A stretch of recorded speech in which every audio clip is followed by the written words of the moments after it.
नमस्कार दोस्तों, welcome to study a point. आज हम पढ़ेंगे 14 जुलाई 2026 के कुछ महत्वपूर्ण करंट अफेयर जो आने वाली परीक्षाओं के लिए बेहद महत्वपूर्ण है।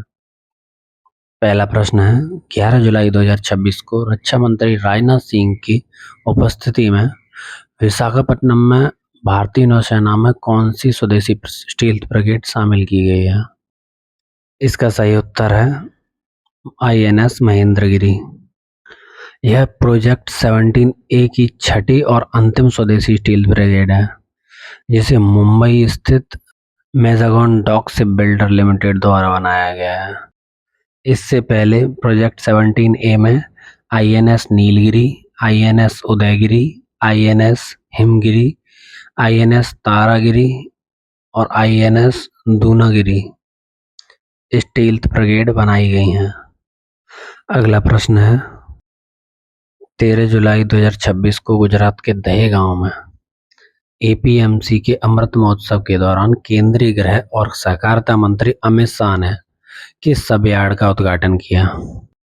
इसका सही उत्तर है सब्जी सब यार्ड। दहेगांव APMC के अध्यक्ष श्री सुमेरु अमीन हैं। भारत में APMC राज्य सरकार द्वारा स्थापित कृषि उत्पाद बाजार समितियां हैं। इस अवसर पर एक पेड़ मां के नाम से जो अभियान चल रहा है, उसके तहत एक पौधा भी लगाया गया। अगला प्रश्न है, 12 जुलाई 2026 को गांधीनगर लोकसभा क्षेत्र में मियावाकी विधि से 1 घंटे में कितने पौधे लगाकर Guinness book of the world record बनाया गया? इसका सही उत्तर है 3.61 लाख से अधिक पौधे लगाकर। मियावाकी विधि जापानी वनस इकोलॉजिस्ट अकीरा मियावाकी द्वारा विकसित घनी वन खेती की तकनीक है।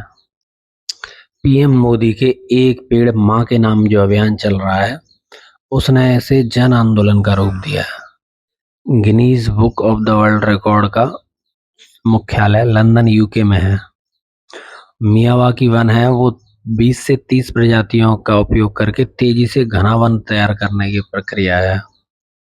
अगला प्रश्न है, गृह मंत्रालय के आदेश के अनुसार जब राष्ट्रगान और राष्ट्रगीत दोनों एक साथ गाए और बजाए जाएं तो उन्हें किस क्रम का पालन करना अनिवार्य है?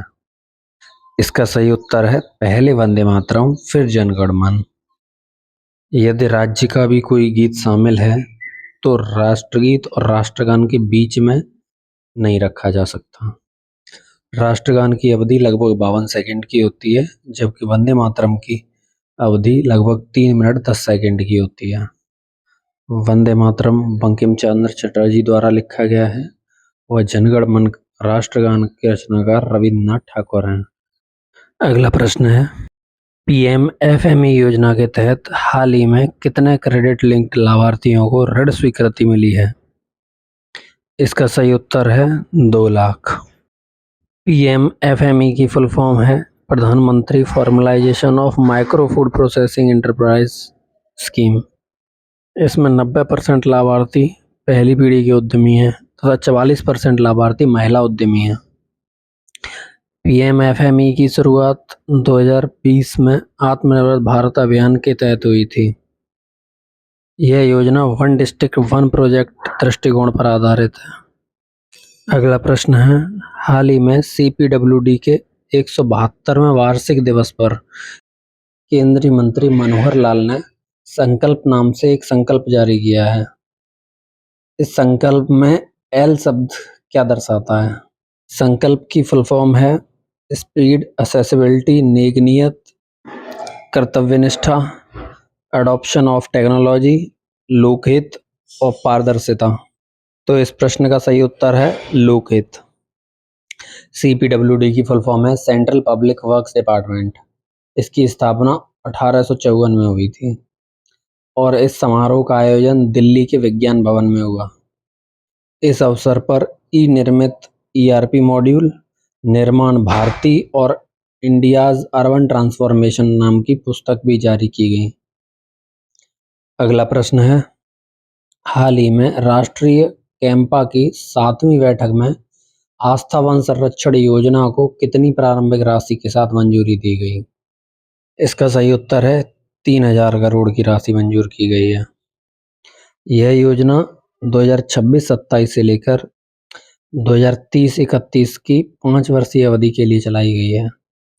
इसका उद्देश्य देश भर में लगभग 15,000 पवित्र वनों का संरक्षण और पुनर्स्थापन है। कैंपा की full form compensatory afforestation fund management and planning authority है।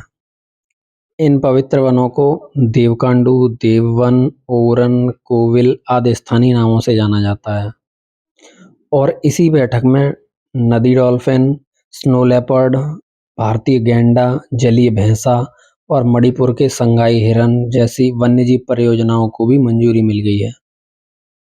भारत में लगभग 1 लाख पवित्र वन हैं, जो कि 19 राज्यों में फैले हैं। अगला प्रश्न है हाल ही में नई दिल्ली में आयोजित all India water resource department secretariat conference की अध्यक्षता कौन करेंगे?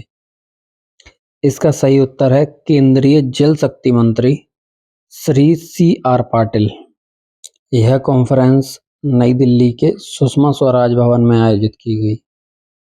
इसका उद्देश्य केंद्र राज्य समन्वय को मजबूत करना और जल संसाधन कार्यक्रमों की समीक्षा करना है। इसी से जुड़ा एक और अभियान है कैच द ट्रेन। ये जनसाधारण की भागीदारी को बढ़ावा देने के लिए है। अगला प्रश्न है हाल ही में कतर के फादर आमिर शेख हमद बिन खलीफा अल थानी के निधन के सम्मान में भारत सरकार ने कब 1 दिवसीय राजकीय शोक की घोषणा की है? इसका उत्तर है 13 जुलाई को।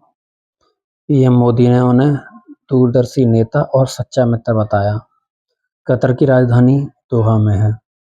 अगला प्रश्न है 11 जुलाई 2026 को फीफा वर्ल्ड कप 2026 के क्वार्टर फाइनल में इंग्लैंड ने नॉर्वे को कितने स्कोर से हराकर सेमीफाइनल में जगह बनाई है? इसका उत्तर है इंग्लैंड ने नॉर्वे को 2-1 से हराकर सेमीफाइनल में प्रवेश किया है। इंग्लैंड ने अब तक एकमात्र फीफा वर्ल्ड कप 1966 में जीता था। फीफा का मुख्यालय ज्यूरिख स्विट्जरलैंड में है। 2026 के विश्व कप में 48 टीमें भाग ले रही हैं। अगर आपको वीडियो पसंद आई हो तो वीडियो को लाइक करें और स्टडी अप पॉइंट चैनल को सब्सक्राइब करें और अपने दोस्तों को शेयर करना ना भूलें।